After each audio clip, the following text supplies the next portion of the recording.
Lección número 3. Nuestraesperanza.cl. Para el 21 de octubre de 2017. La condición humana. Sábado 14 de octubre. Para memorizar. Por cuanto todos pecaron y están destituidos de la gloria de Dios.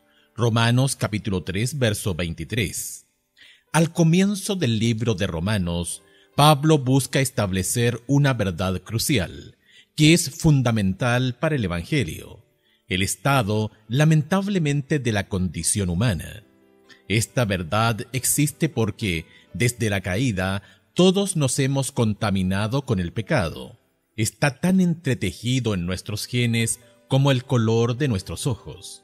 Martín Lutero, en su comentario sobre Romanos, escribió lo siguiente, comillas, la expresión «todos están bajo pecado» debe tomarse en un sentido espiritual, es decir, no como se ven los hombres con sus propios ojos o los de los demás, sino como se presentan delante de Dios.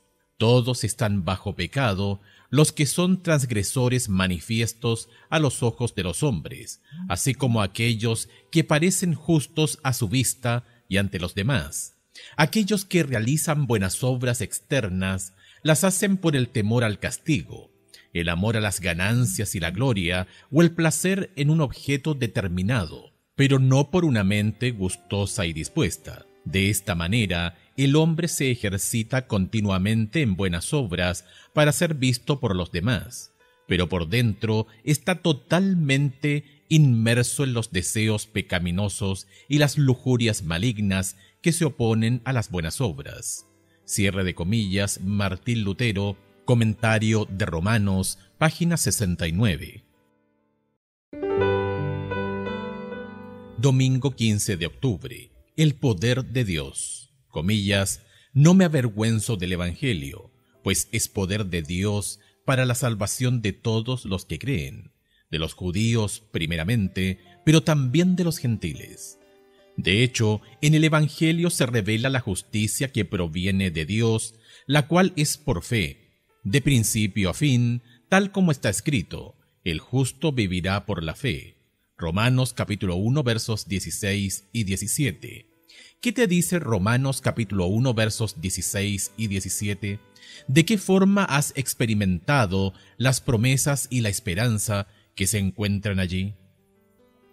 Porque no me avergüenzo del Evangelio, porque es poder de Dios, para salvación a todo aquel que cree, al judío primeramente y también al griego, porque en el Evangelio la justicia de Dios se revela por fe y para fe, como está escrito, mas el justo por la fe vivirá. En este pasaje aparecen varias palabras clave. 1. Evangelio. Esta palabra es la traducción de un término griego que significa literalmente, comillas, buen mensaje o buena noticia. Aislada, la palabra puede referirse a cualquier mensaje bueno, pero modificado como está en este pasaje por la frase de Cristo, quiere decir la buena noticia sobre el Mesías. Entre paréntesis, Cristo es la transliteración del término griego que significa Mesías. Cierre de paréntesis. La buena noticia es que el Mesías ha venido, y la gente puede salvarse creyendo en él. Es en Jesús y en su perfecta justicia, entre paréntesis, y no en nosotros mismos, ni siquiera en la ley de Dios, cierre de paréntesis, que podemos hallar salvación. 2. Justicia. Esta palabra se refiere a la cualidad de ser, comillas, justo ante Dios. En el libro de Romanos surge un significado especializado de esta palabra que presentaremos a medida que avance nuestro estudio del libro. Debe señalarse que en Romanos capítulo 1 verso 17, la palabra está calificada por la frase, comillas, de Dios. Es la justicia que viene de Dios, una justicia que Dios mismo ha provisto. Como veremos, esta es la única justicia suficientemente buena para aportarnos la promesa de la vida eterna. 3. Fe. En griego, las palabras que en este pasaje se traducen como creen y fe son la forma verbal y sustantivada de la misma palabra, pisteuo, creer, pistis, creencia o fe. El significado de la fe en relación con la salvación se desarrollará a medida que avancemos en el estudio de la epístola. ¿Has tenido dificultades con la certeza? ¿Tienes momentos en los que realmente te cuestionas si eres salvo o incluso si puedes serlo? ¿Qué produce estos temores? ¿En qué se basan? ¿Podrían tener fundamento en la realidad? Es decir, ¿es posible que lleves un estilo de vida que niega tu profesión de fe? Si es así, ¿qué decisiones deberías tomar para apropiarte de las promesas y la certeza que son tuyas en Jesús? Lunes 16 de octubre. Todos hemos pecado. Escucha Romanos capítulo 3, verso 23. ¿Por qué este mensaje es tan fácil de creer como cristianos hoy? Al mismo tiempo, ¿qué podría motivar que algunos cuestionen la veracidad de este versículo? Por cuanto todos pecaron y están destituidos de la gloria de Dios. Sorprendentemente, algunos desafían la idea de la pecaminosidad humana, argumentando que la gente es básicamente buena. No obstante, el problema radica en la falta de comprensión de lo que es la verdadera bondad. La gente puede compararse con los demás y sentirse bien consigo misma. Al fin y al cabo, siempre podemos encontrar a alguien peor que nosotros para compararnos, pero eso difícilmente nos haga buenos. Cuando nos comparamos con Dios y con la santidad y la justicia de Dios, ninguno de nosotros saldría con nada más que un abrumador sentido de aborrecimiento y repugnancia de sí. Romanos capítulo 3, verso 23 también habla de la gloria de Dios. La frase cuenta con una variedad de interpretaciones. Quizá la más sencilla sea darle el significado que tiene en 1 Corintios capítulo 11, verso 7. Él, el varón, es imagen y gloria de Dios. En griego, el término gloria se puede considerar ligeramente equivalente a la palabra imagen. El pecado ha desfigurado la imagen de Dios en el ser humano. Los seres humanos pecadores están muy lejos de poder reflejar la imagen o la gloria de Dios. Escucha Romanos capítulo 3, versos 10 al 18. ¿Ha cambiado algo hoy? ¿Cuál de esas frases te describe mejor o cómo serías tú si no fuera por Cristo en tu vida? Como está escrito, no hay justo ni aun uno. No hay quien entienda, no hay quien busque a Dios. Todos se desviaron, a unas hicieron inútiles. No hay quien haga lo bueno, no hay ni siquiera uno. Sepulcro abierto en su garganta, como su lengua engañan. Veneno de áspides hay debajo de sus labios. Su boca está llena de maldición y de amargura. Sus pies se apresuran para derramar sangre. Quebranto y desventura hay en sus caminos, y no conocieron camino de paz. No hay temor de Dios delante de sus ojos. Por más malos que seamos, nuestra situación no es desesperada. El primer paso es que reconozcamos nuestra total pecaminosidad y también nuestra impotencia para hacer algo al respecto dentro y fuera de nosotros. Es la obra del Espíritu Santo producir esa convicción. Si el pecador no lo resiste, el Espíritu hará que se quite la máscara de la autodefensa, del fingimiento y de la autojustificación y se arroje sobre Cristo, suplicando su misericordia. Oh Dios, ten compasión de mí, que soy pecador. Lucas capítulo 18, verso 13. ¿Cuándo fue la última vez que autoevaluaste tu persona, tus motivos, tus actos y tus sentimientos? Esta puede ser una experiencia muy angustiante, ¿verdad? ¿Cuál es tu única esperanza? Martes 17 de octubre. ¿Progreso? A principios del siglo XX, la gente vivía con la idea de que la humanidad estaba mejorando, que la moralidad iba en aumento y que la ciencia y la tecnología ayudarían a marcar el inicio de una utopía. Se creía que el ser humano se encaminaba básicamente hacia la perfección. Se pensó que mediante el tipo de educación y de formación moral adecuados, los seres humanos podrían mejorarse mucho a sí mismos y a la sociedad. Todo esto se suponía que comenzaría a suceder masivamente cuando entráramos en el mundo feliz del siglo XX. Lamentablemente, las cosas no resultaron ser tan así, ¿verdad? El siglo XX fue uno de los más violentos y brutales de toda la historia, en gran medida gracias, entre paréntesis, irónicamente, a los avances de la ciencia, lo que posibilitó mucho más que los hombres se mataran unos a otros a una escala que los locos más depravados del pasado apenas habrían podido imaginar. ¿Cuál fue el problema? Escucha Romanos capítulo 1, versos 22 al 32. ¿En qué sentido vemos que las cosas que se escribieron allá en el siglo I se manifiestan hoy, en el siglo XXI? Romanos capítulo 1, versos 22 al 32. Profesando ser sabios, se hicieron necios, y cambiaron la gloria del Dios incorruptible en semejanza de imagen de hombre corruptible, de aves, de cuadrúpedos y de reptiles, por lo cual también Dios los entregó a la inmundicia en las concupiscencias de sus corazones, de modo que deshonraron entre sí sus propios cuerpos, ya que cambiaron la verdad de Dios por la mentira, honrando y dando culto a las criaturas antes que al Creador, el cual es bendito por los siglos. Amén. Por esto Dios los entregó a pasiones vergonzosas, pues aun sus mujeres cambiaron el uso natural por el que es contra naturaleza, y de igual modo también los hombres, dejando el uso natural de la mujer, se encendieron en su lascivia unos con otros, cometiendo hechos vergonzosos hombres con hombres y recibiendo en sí mismos la retribución debida a su extravío.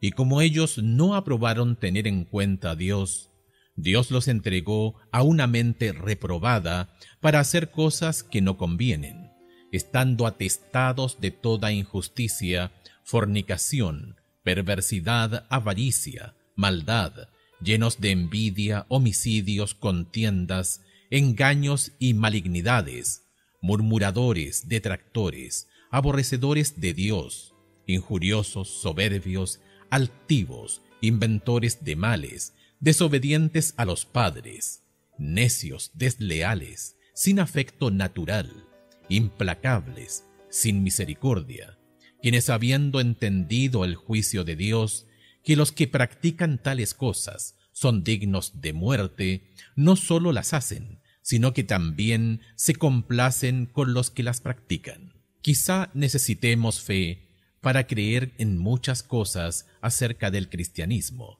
entre ellas la resurrección de los muertos, la segunda venida, y un cielo nuevo y una tierra nueva. Pero ¿quién necesita fe para creer en el estado caído de la humanidad?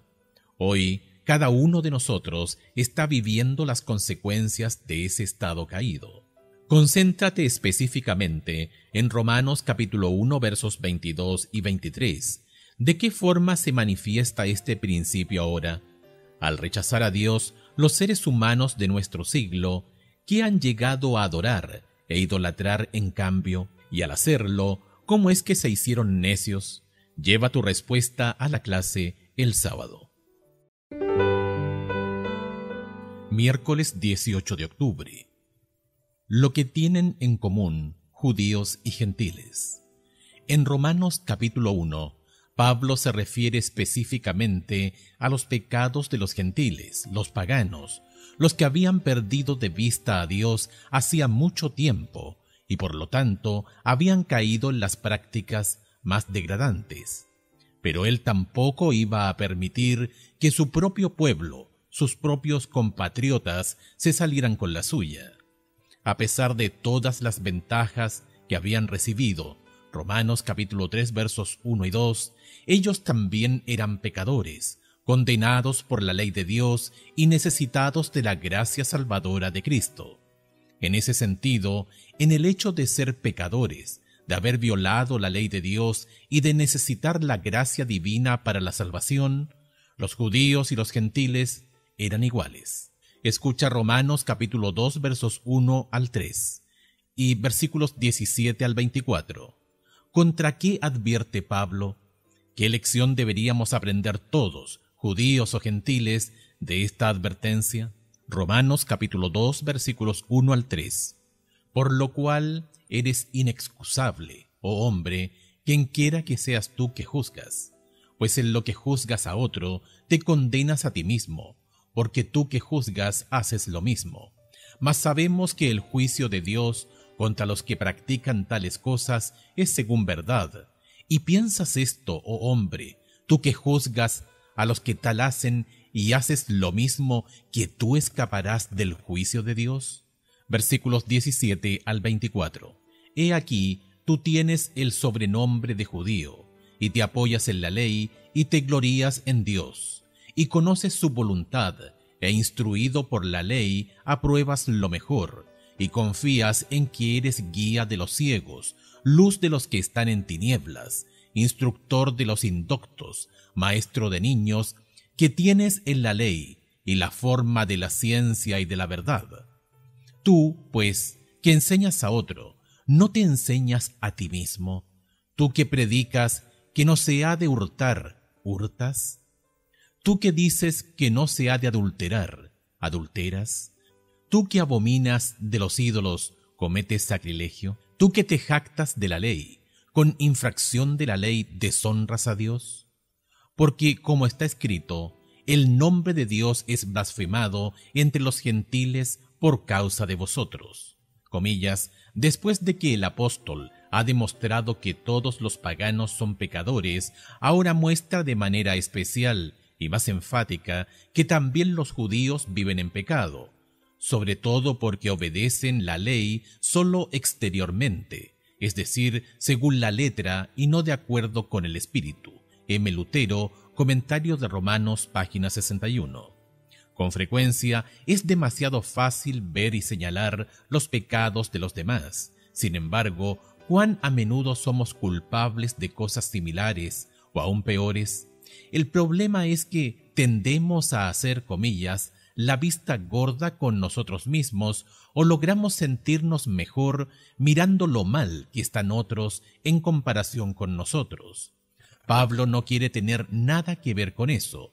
Les advierte a sus compatriotas que no se apresuren a juzgar a los gentiles, porque ellos mismos, los judíos, incluso como pueblo escogido, eran pecadores. En algunos casos, eran aún más culpables que los paganos, a quienes condenaban tan rápidamente. Por ser judíos, ellos habían recibido más luz que los gentiles. La observación de Pablo en todo esto es que ninguno de nosotros es justo, ninguno de nosotros cumple el estándar divino, ninguno de nosotros es innatamente bueno o inherentemente santo. Judíos o gentiles, hombres o mujeres, ricos o pobres, temerosos de Dios o rechazados por Dios, todos somos condenados. Y si no fuera por la gracia de Dios revelada en el Evangelio, no habría esperanza para ninguno de nosotros. ¿Con qué frecuencia, aunque solo sea en tu propia mente, condenas a los demás por cosas de las que tú mismo eres culpable? Si prestas atención a lo que Pablo escribió aquí, ¿cómo puedes cambiar? Jueves 19 de octubre. El Evangelio y el arrepentimiento. Comillas. Menosprecias las riquezas de su benignidad, paciencia y longanimidad, ignorando que su benignidad te guía al arrepentimiento. Romanos capítulo 2, verso 4. ¿Qué mensaje tenemos aquí relacionado con el tema del arrepentimiento? Debemos observar que la bondad de Dios no fuerza, sino que guía a los pecadores al arrepentimiento. Dios no usa la coerción. Es infinitamente paciente y busca atraer a todos mediante su amor. Un arrepentimiento forzado destruiría todo su propósito, ¿verdad? Si Dios forzara el arrepentimiento, entonces no serían todos salvos, pues ¿por qué obligaría a algunos a arrepentirse y no a otros? El arrepentimiento debe ser un acto de libre albedrío, que responda a la obra del Espíritu Santo en nuestra vida. Sí, el arrepentimiento es un don de Dios, pero tenemos que estar preparados y dispuestos a recibirlo, una decisión que solo nosotros podemos tomar personalmente.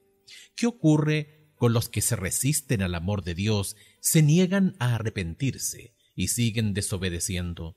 Romanos capítulo 2, versos 5 al 10.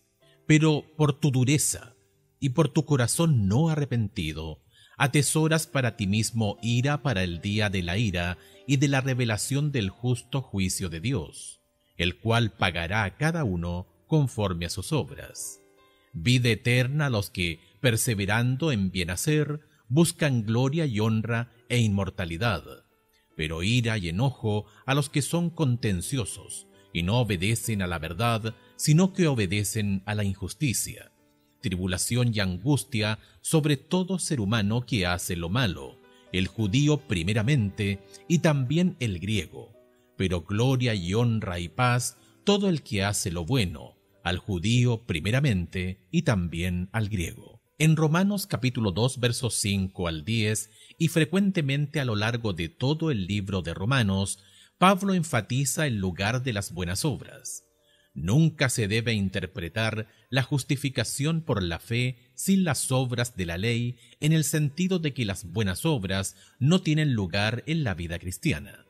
Por ejemplo, en Romanos capítulo 2, verso 7, se dice que la salvación la obtienen los que buscan, comillas, perseverando en bien hacer.